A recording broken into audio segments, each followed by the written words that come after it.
2 first downs have them up near midfield now on 1st and 10.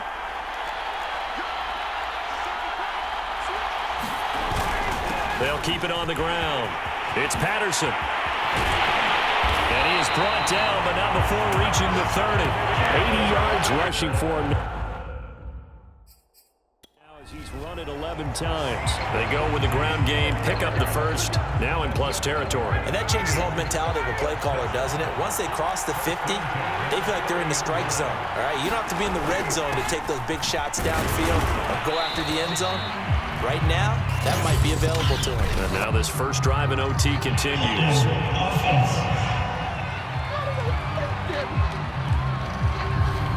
So some holding over on the left side of that O-line.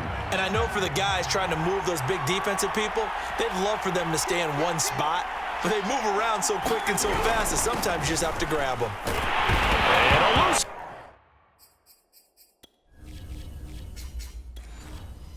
Football. And it's scooped up by the Jets. And his crew will take over with a football at the 35-yard line. And a costly mistake. Coaches talk so much about. And now before the ball changes hands, they're going to take a look at this just to make sure that they have it right. Now the question, was the knee in fact down before this ball comes loose? And is the video convincing enough to overturn it? A lot of factors here. Remember, you also need clear possession of the football afterwards. This is a tough one to overturn.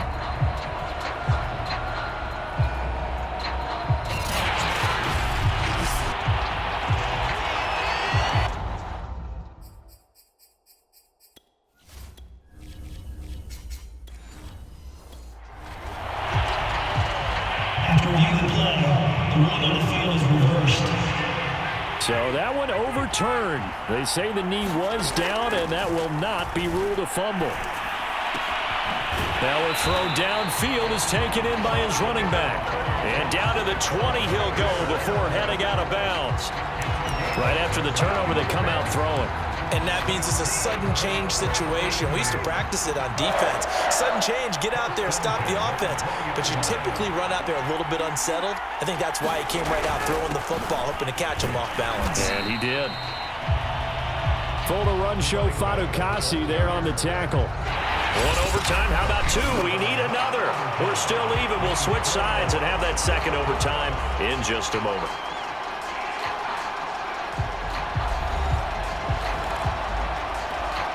Following the pickup of 4, here's 2nd and 6.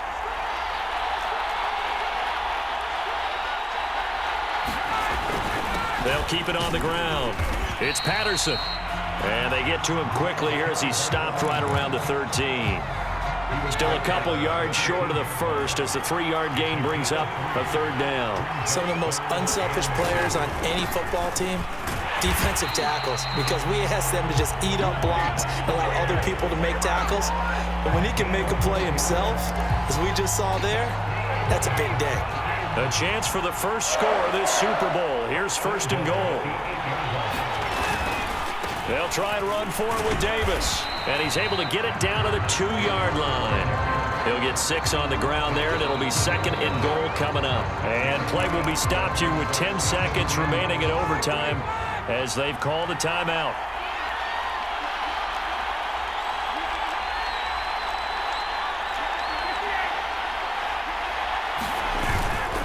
They'll try to punch it in with Davis. And he is met in his tracks behind the line of scrimmage.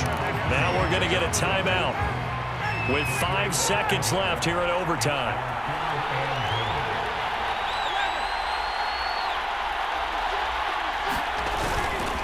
Here's Davis.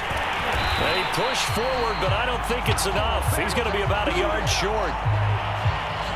So the OT clock hits 0, and we're still not done. We'll switch sides and need at least one more OT to decide it after this.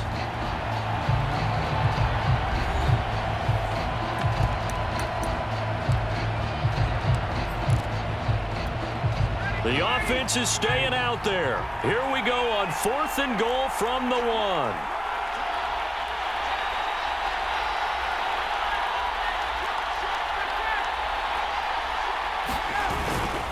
They'll run with Davis, and he's into the end zone.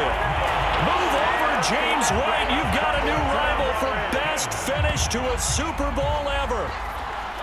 We needed extra time to decide this one. The rushing score and OT finishes it off, but all throughout, really just a great game to witness. I agree, and the whole time we were watching and working on this game, I had it in the back of my head. We could get to overtime. Just the way this game went, the ebb and flow of it all, and then to get there and finish it what I would call an old school way, a running play, because in today's NFL, we throw the ball to ring the bell, don't we? Not there. They ran it in. And again, just a great, great game that we bore witness to.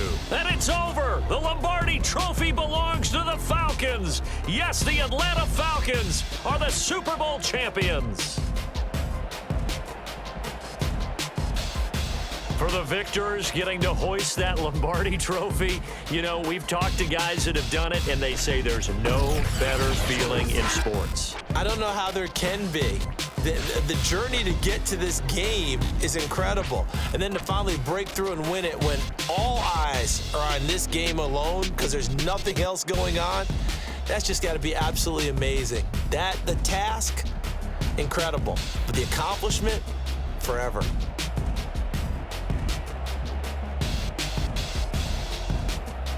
And they are the Super Bowl champs. The Lombardi Trophy is theirs, and so are bragging rights for an entire season. And what a season it has been. Feels like we have been there every step of the way. Our entire crew doing a wonderful job. Thanks to my broadcast partner, Charles Davis. For all those guys, I'm Brandon Gaudin signing off. We'll talk to you next season right here on EA Sports.